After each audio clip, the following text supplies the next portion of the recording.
In the late 1970s, New York City was a place of contradictions. It was alive with art, culture, and change, but it was also raw and unforgiving. Crime rates were high, neighborhoods were rough around the edges, and families lived with a mix of vigilance and resilience. In Manhattan's SoHo district, then a developing area of old factories, lofts, and narrow streets, the Patz family built their home and their lives. Stanley and Julie Patz were young parents raising 3 children in a neighborhood where the sidewalks still carried a sense of community. Their middle child, 6-year-old Etan, stood out even among the crowded streets of SoHo. Blonde-haired, with bright blue eyes and a smile that seemed to glow, Etan had a curiosity about the world that made him hard to ignore. Friends and neighbors described him as charming and outgoing, a child with a fearless streak. It was Friday, May 25, 1979, when the ordinary morning began. The school year was nearing its end, and the city was just beginning to warm under the spring sun. For Etan, the day carried a sense of independence he had long been waiting for. That morning, for the very first time, his parents agreed to let him walk to the school bus stop by himself. The distance was only 2 short blocks, and Etan had begged for the chance to prove he was responsible enough. Stan and Julie had hesitated in the past, but finally relented, seeing the pride in their son's eyes.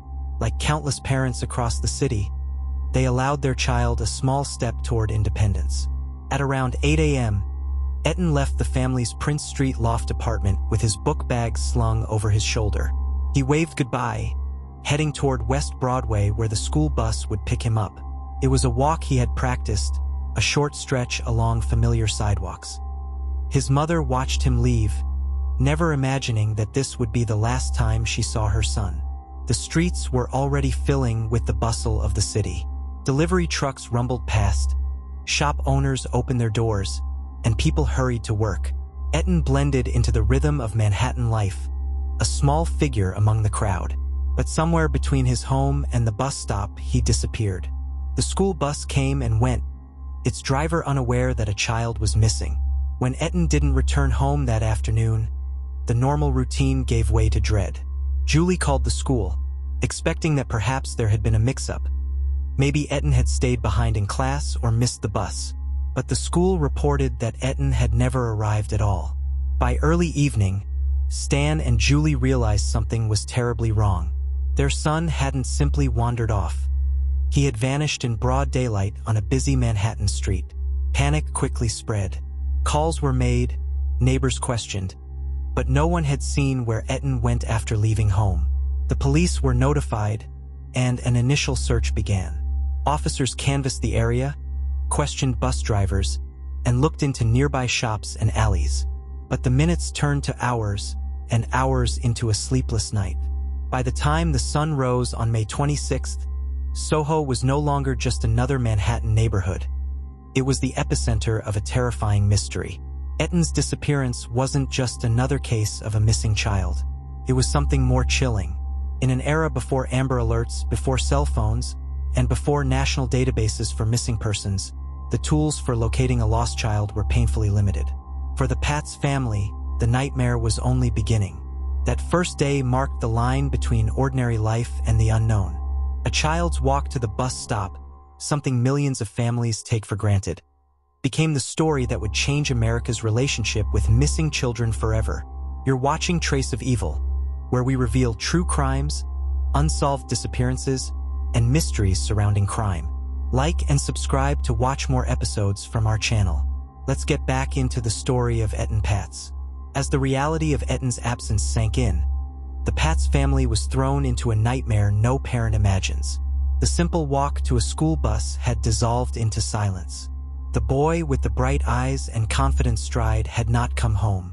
By mid-afternoon on May 25, 1979, panic had replaced the normal hum of family life. Julie Patz had called the school, only to hear the words that changed everything. Her son had never arrived that morning. The school had assumed he was absent. That single phone call unraveled the fragile timeline, and within minutes, Etan was not just missing. He was unaccounted for. The Patzes contacted the police, and almost immediately the search began. At first, officers treated it as a lost child case. assuming Etan may have wandered too far or become disoriented. But the more they learned, the more unlikely that seemed. Etan was familiar with the neighborhood. He was only 2 blocks from home, and he had been begging for this independence. He wouldn't have simply forgotten the way. Word spread quickly through SoHo. Friends, neighbors, and shopkeepers poured into the streets to join the search. Posters were drawn up with Etan's picture, a child's face printed in black and white, pinned to lampposts and shop windows. For hours, people scoured basements, stairwells, rooftops, and alleyways. Volunteers shouted his name into the growing darkness, but no voice ever called back. By nightfall, the case had already begun to feel different. New York City was no stranger to crime in the 1970s, but the disappearance of a child in broad daylight carried a weight of horror. Detectives questioned bus drivers, checked traffic records, and retraced the route Etan was supposed to walk. The bus stop was just 2 blocks away, yet no one remembered seeing him there. Somewhere in that short stretch, he had vanished into thin air. Etan Patz, desperate for answers, began searching on his own, retracing the sidewalks over and over. Each corner, each storefront, each alley became a place of suspicion. His search would continue for years, but on that first night it was raw determination and fear. The police mobilized with the urgency they could muster. They interviewed neighbors, canvassed nearby shops, and pulled in anyone who had seen anything unusual. But the responses were thin. Some claimed to remember a man near the bus stop. Others recalled a boy matching Etan's description walking with a stranger. None of the accounts lined up cleanly. The following morning, May 26th, SoHo looked like a city under siege. Flyers were everywhere. Volunteers passed out photographs to commuters, cab drivers, and pedestrians. The search expanded to subway stations, bridges, and tunnels. Etan's face, once only known in a tight-knit family, was suddenly plastered across New York. The case began drawing media attention almost immediately. Reporters descended on the Patz household, broadcasting images of the grieving family. For many Americans, Etan's disappearance was their first intimate exposure to the chilling reality of missing children. New York City was a place where crime was expected. Muggings, burglaries, even murders. But a 6-year-old taken off the streets in daylight struck a deeper chord. It shattered the illusion that children were safe in their own neighborhoods. Despite the size of the search, no physical evidence emerged. No book bag, no clothing, no witnesses who could say with certainty what had happened. It was as though Etan had stepped off the curb and been erased from existence. The absence of leads forced the investigation into darker territory. Police began compiling lists of known offenders in the area, especially those with a history of crimes against children. They scoured parole records, interviewed past offenders, and tracked down drifters moving through SoHo at the time. But each name they chased led to another dead end. For the Patz family, the waiting was unbearable. Julie clung to the hope that Etan had simply been lost and would be found in a matter of hours. Stan, however, felt the weight of dread. As the days turned into weeks, the unspoken truth pressed in. Something far worse had happened. By the early 1980s, Etan's case was no longer just a missing persons investigation. It had transformed into a cultural symbol. His photograph was among the first to be printed on milk cartons, part of a groundbreaking national effort to keep missing children visible in everyday life. For millions of families, breakfast became a grim reminder that children could disappear without warning. Etan's image, smiling and innocent, became the face of that fear. Every parent who saw his picture imagined their own child in his place. And for the Patzes, the public exposure was both a blessing and a curse. It kept Etan's name alive, but it also ensured that their grief was lived under the constant gaze of strangers. Yet for all the attention, Etan's trail remained cold. No one saw him board the bus. No one saw him after he left his home. Each supposed sighting turned out to be false. Each new lead collapsed under scrutiny. By the end of that first summer, the case had settled into a grim stalemate. A 6-year-old boy had vanished on his way to school, and not a single piece of tangible evidence had surfaced. The investigation, though relentless, offered no answers. And in the silence left behind, a question grew louder. How could a child disappear so completely, in the heart of one of the busiest cities in the world? As the weeks stretched into months, Etan Patz's disappearance evolved from an urgent missing child case into a haunting mystery that refused resolution. The Patz family and detectives alike clung to each new lead, hoping this one might finally illuminate what happened that May morning.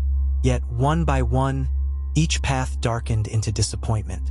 The earliest and most persistent theories revolved around strangers lurking in the neighborhood. In the 1970s, SoHo was still in transition.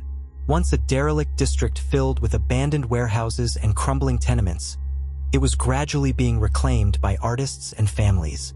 The streets carried a mix of children playing, bohemians working in lofts, and drifters cutting through the area.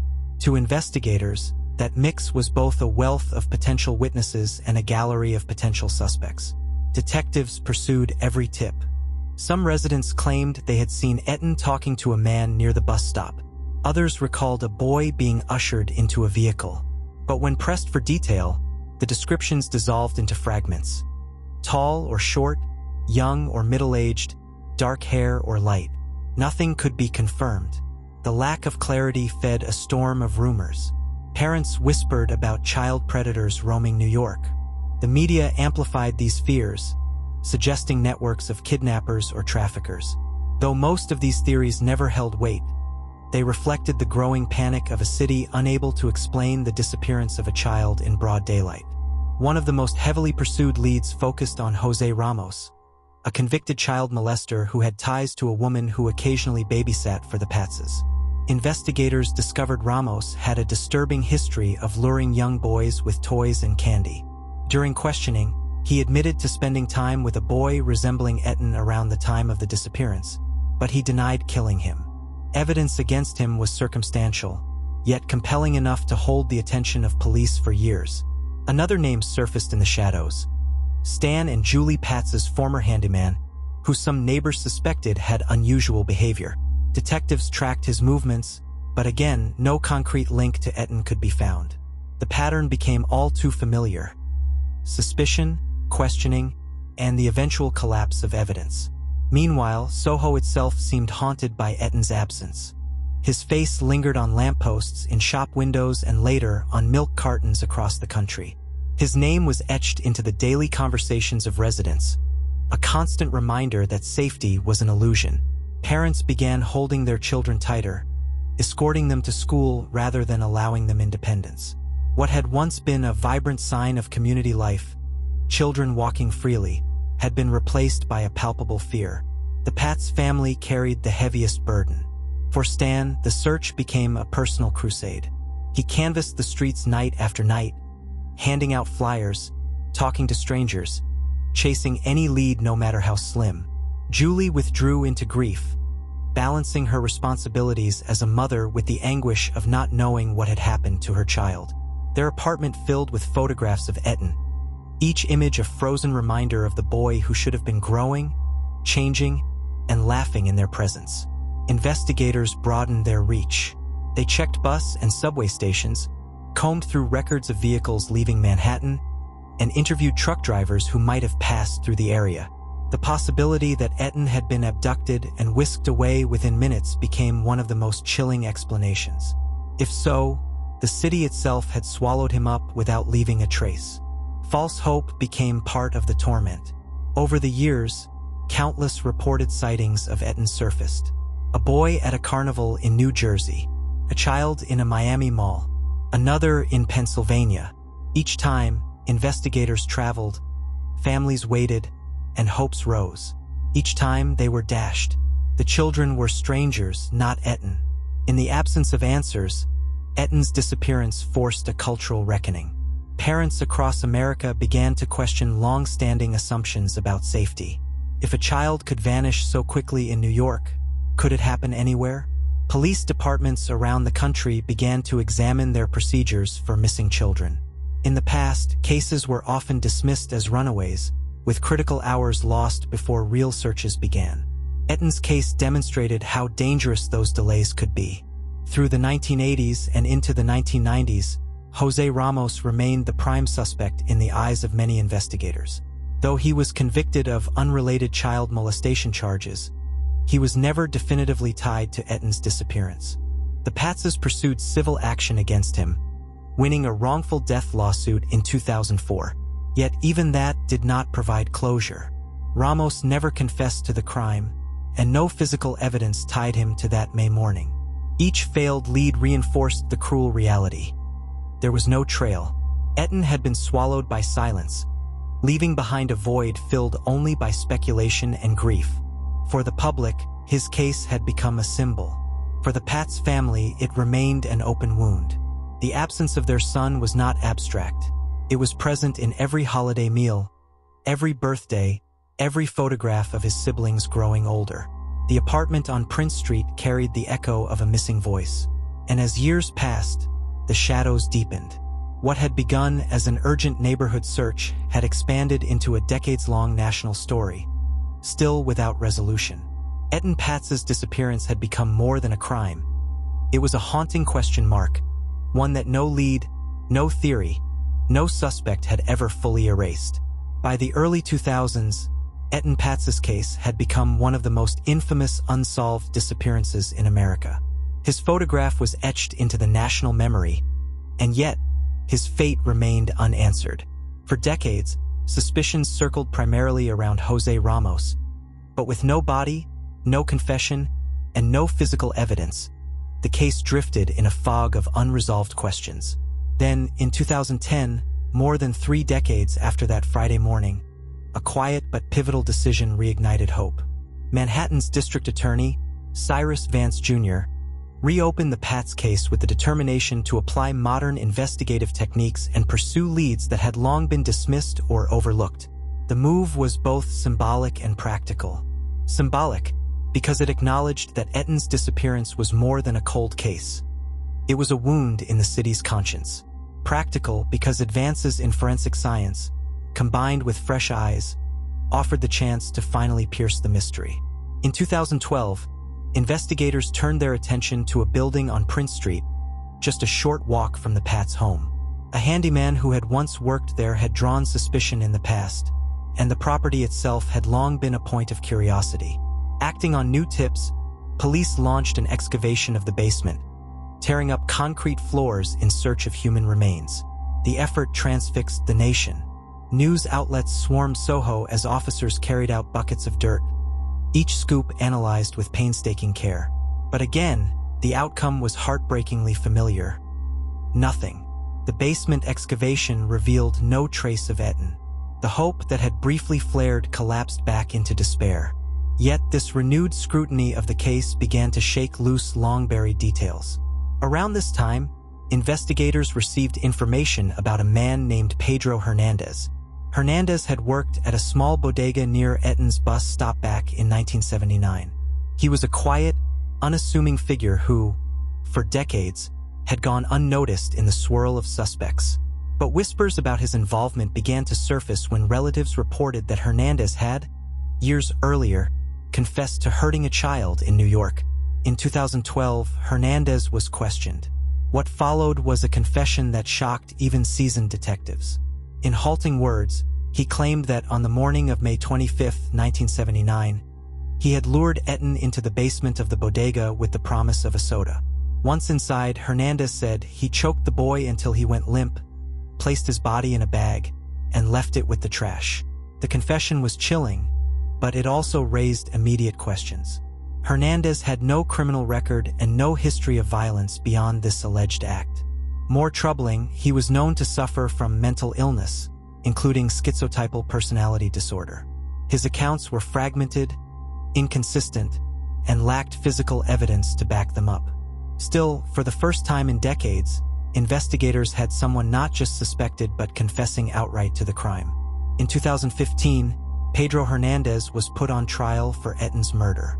The proceedings drew widespread attention, reopening the wounds of a case that had shaped American culture.